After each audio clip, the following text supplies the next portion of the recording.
The garment industry needs to take a stand. We are one of the biggest polluters in the world. We have to collectively come together and find ways to solve these problems.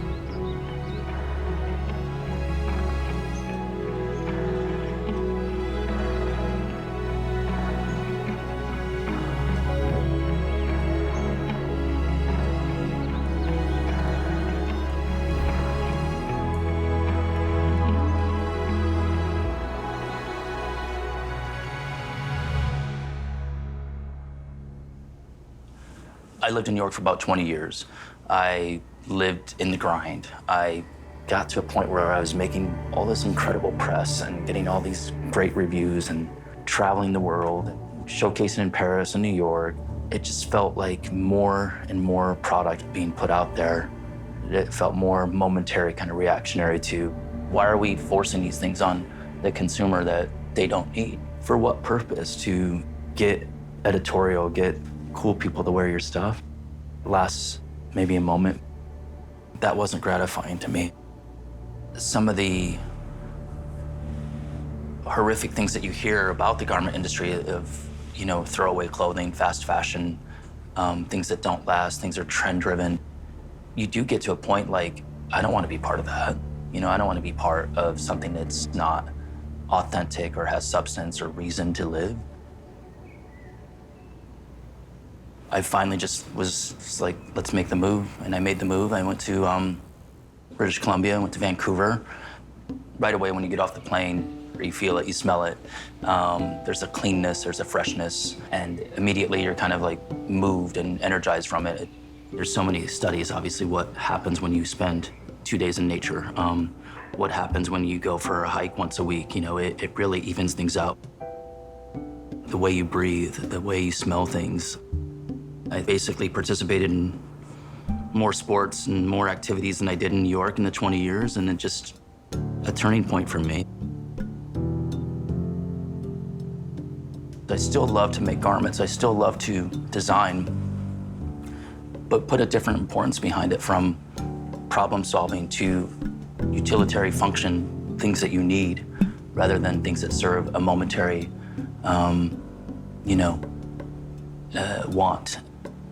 Like this jacket was done in 1974. It's still timeless, it's something that we still continue to reference and have in our line. And I think that is kind of remarkable how something so simple, but it has a purpose. This jacket actually is from the 90s, and you really can't even tell the difference. I think that's what's impeccable about the design, is that it withstands 20, 30, hopefully 40, 50 years of design. Yeah. With recycled down, have you had issues with cost or anything when you were compiling? It's definitely more expensive. It actually is a bigger challenge on the construction side, because they have to really think about how do we fill each chamber better so that it can still feel like the original. But with the recycled down, you get the same intent, you get the same volume.